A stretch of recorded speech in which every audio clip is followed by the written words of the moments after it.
सुप्रभात। सिद्धि के सोपान,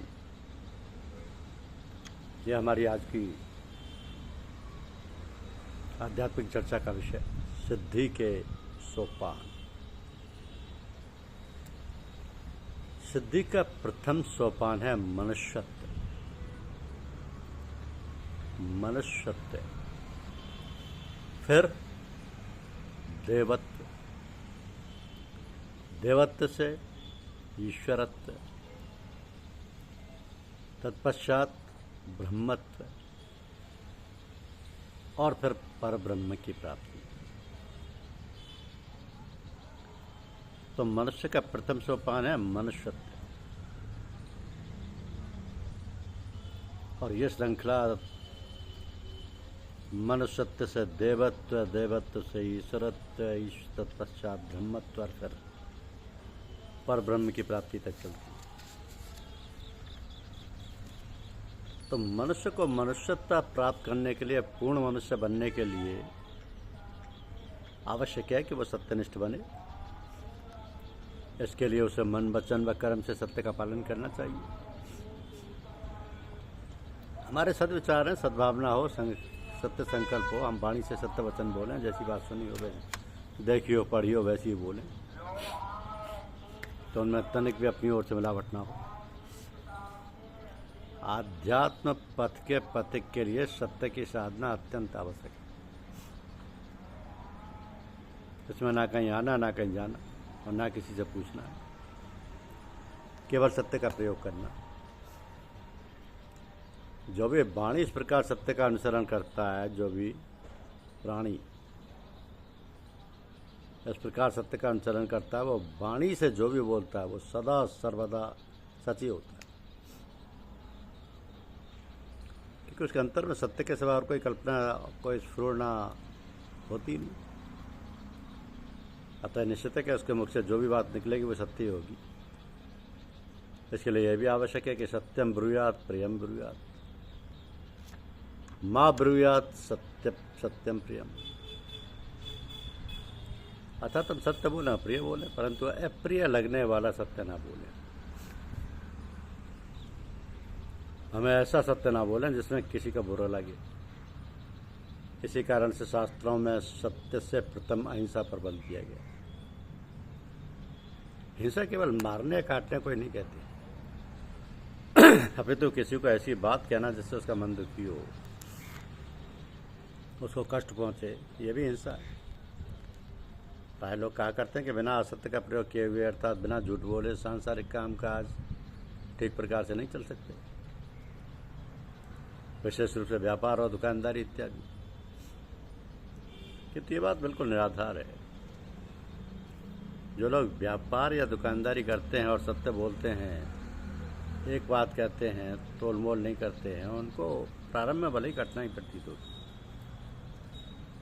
किंतु कुछ दिनों पश्चात जब लोग सच्चाई जान लेते हैं तो उनकी ख्याति दूर दूर तक फैल जाती है और लोग निश्चिंत भाव से निसंकोच होकर वस्तु का लेन देन करते हैं। तो ये तो बात हुई केवल सांसारिक व्यवहार और आचरण की। आध्यात्म पथ में भी इसका बहुत दूरगामी परिणाम होता है और हमारे द्वारा अनैतिक आचरण कभी नहीं हो सकता। जो मनुष्य सत्यव्रतधारी होता है, सदाचारी होता है, वो समाज में प्रतिष्ठित होता है और सभी लोग उसको पूज्य दृष्टि से देखते हैं। ऐसी अवस्था में जो सत्यव्रत का साधक है, उसको बहुत सावधान रहने की आवश्यकता है कि उसके अंतर में अहम भाव ना पैदा हो जाए। सत्यव्रत का पालन करने से सारे सद्गुणों का अंतर में प्राकट्य होने लगता है और मनुष्य शनै शनै एक दिन आत्म प्रतिष्ठ हो जाता है, वह आत्मपद प्राप्त कर लेता है। इस साधना कठिन अवश्य है, किंतु आचरण तथा व्यवहार में लाते लाते बड़ी सरलता से सिद्धि को प्राप्त कर लेता है।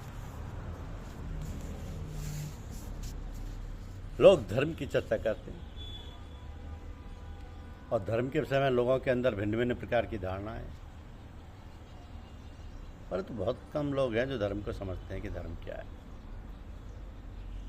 धर्म मानव मात्र के कल्याण के लिए, इसमें देश, जाति, संप्रदाय और मजहब का कोई तात्पर्य नहीं।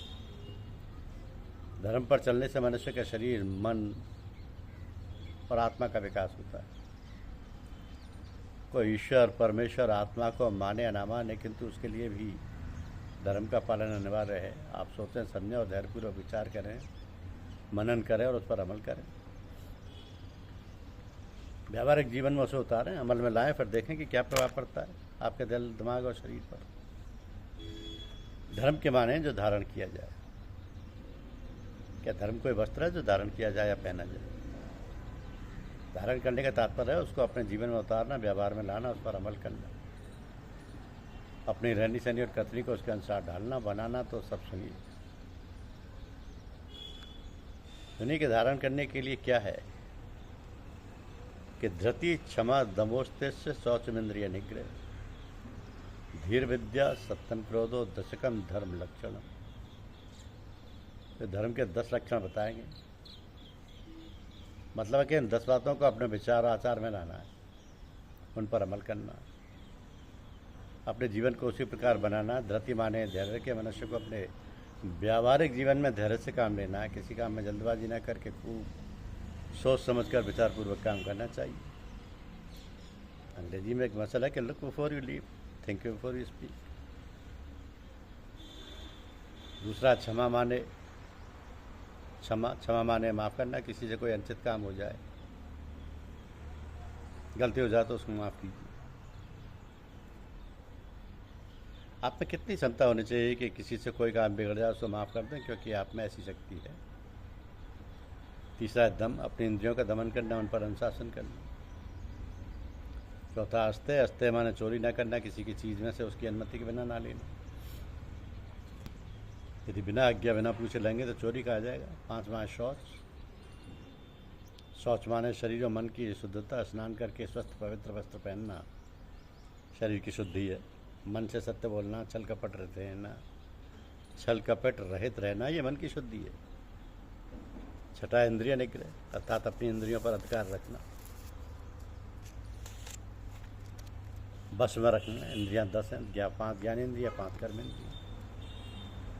7वां, धी, अर्थात बुद्धि को शुद्ध पवित्र रखना। विवेक और विचार बुद्धि का कार्य है, उसको शास्त्र, मर्यादा, महापुरुषों के बतलाए मार्ग पर चलाना इत्यादि।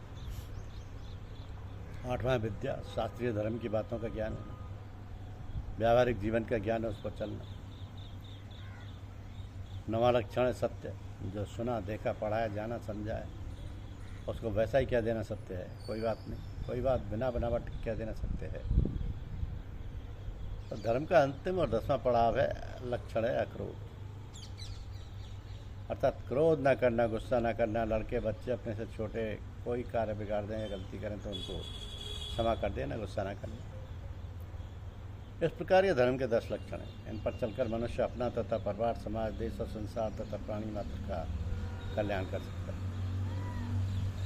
ये जो 10 लक्षण हैं उनमें किसी संप्रदाय, किसी देश, जाति से कोई मतलब नहीं।